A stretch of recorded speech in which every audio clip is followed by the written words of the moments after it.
5 vegetables that cause weight gain. All right, let's start with enemy number 1, corn.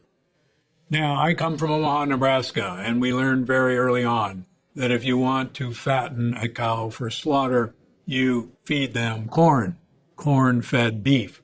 Where do you think all that wonderful marbling came from in your steak? It came from feeding the cows corn. Corn is a high-starch, high-sugar food.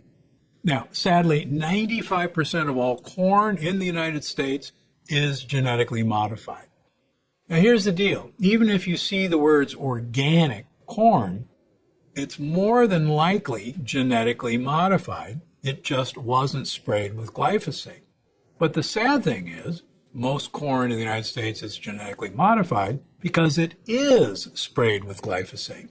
And glyphosate, that wonderful herbicide, is one of the best ways that I know of to cause leaky gut and weight gain. And corn is a great way to get glyphosate in your diet. Now, the other part of corn is that it's loaded with lectins. Remember, corn is not a modern food. Corn was introduced to Africa, Asia, and Europe only 500 years ago when Columbus brought it back. Most of the Native Americans knew how to handle corn to make it less toxic.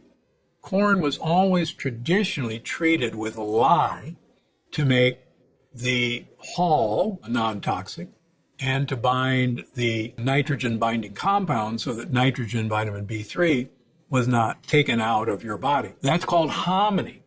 And hominy, or pozole, is actually the safest way to eat corn if you're going to eat it. Fun fact, masa flour is actually made from hominy. And so if, by any chance, you're going to have a tortilla, make sure it's made from masa flour rather than corn tortillas.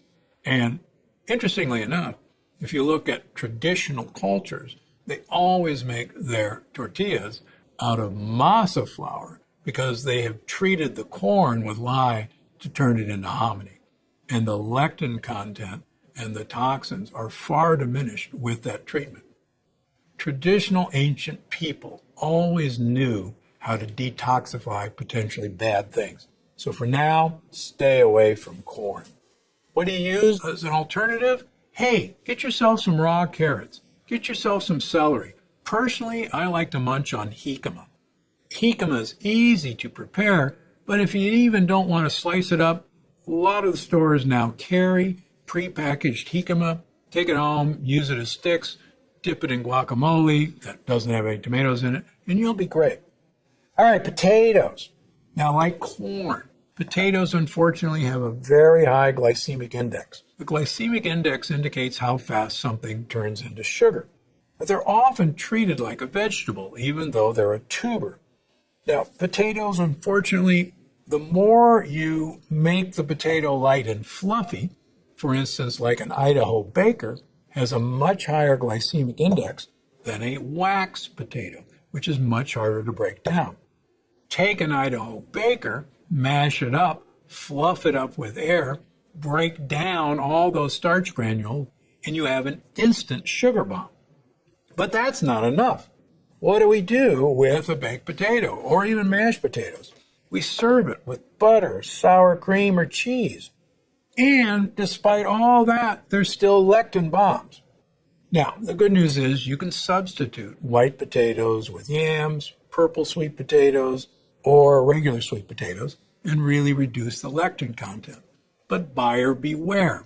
A purple potato is not a purple sweet potato. And I see so many of my patients make that mistake and wonder why they're not doing well because they're eating purple potatoes like I told them to. No, purple sweet potato, not the purple potato that you now see in the stores. Now, if you're trying to lose weight, any of these starchy vegetables are really not a good option. And I'll explain why in just a second when we get to their components. Actually, I'll do it now. So when you eat a food whole, it takes a lot of time for your digestive enzymes to break that whole food apart And to get the starches, which are long sugar molecules all bound together, glucose molecules all in a chain, the harder it is to break down that whole food, the less likely that you're going to get to absorb that sugar. And a lot of those starches will arrive down in your colon for your gut buddies to enjoy.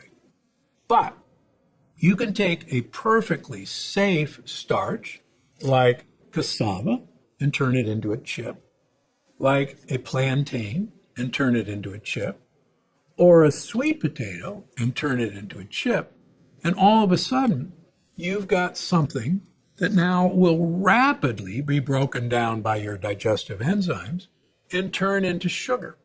Now, these don't have lectins, which is a great thing, but I have so many of my patients, well-meaning patients, who are gaining weight, or at least not losing weight, or are getting more insulin resistance, or having a higher blood sugar, or even having high cholesterols from high triglycerides. And we look at what they're eating, and they're eating these healthy snacks, thinking that they're different than the whole food.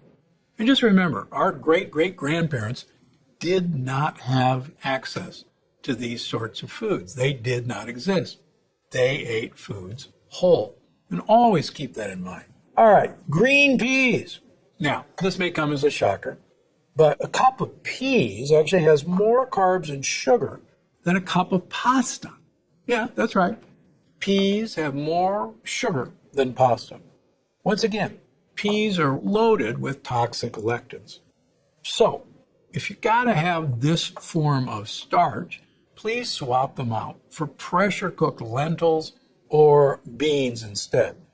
Now, beans, particularly lentils, can probably help with weight loss because they're loaded with soluble fiber that gives your good gut bacteria what they want to eat. And quite frankly, they make most people very full, sometimes uncomfortably full. And hopefully, if you're uncomfortably full, you're not going to go looking for that next meal or even that next snack. All right, cooked beets and carrots. Now, beets have some amazing compounds, but they don't call beets sugar beets for nothing. They have a very high sugar content. Now, if you eat beets raw, which I do on occasion, and I have them over in Italy, sliced and served with olive oil and some goat cheese, they're perfectly safe. But when you cook them, once again, you make those starches readily available and they turn to sugar. And if you slice beets and then cook them, it gets even worse. Same with carrots. A raw carrot is difficult to break down all those starch molecules.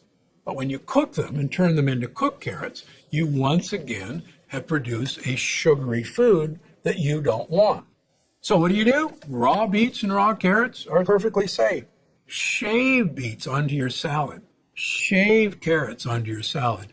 They give gorgeous color. They're loaded with polyphenols, but you won't absorb the sugar. These guys, even though they're wolves in sheep's clothing, yes, they don't contain lectins. Yes, the original product was really healthy. Plantains are great for you. Cassava is great for you. Sweet potatoes are great for you. But we've taken all these healthy foods, deep fried them, usually in a horrible oil, and then made all of these sugars readily accessible. Please try to avoid these. If you're going to use these, use them not to munch on, because you won't just eat one, but use them as a dipping chip to get tahini in your mouth, to get guacamole in your mouth, to get some other wonderful food in your mouth. But don't just munch these things. I see it over and over again. We've taken a really good idea and bastardized it into something that's not healthy for us anymore. This next one is sure to surprise you. How about Honey Nut Cheerios? That's got to be good for you. It's got 12 grams of added sugar.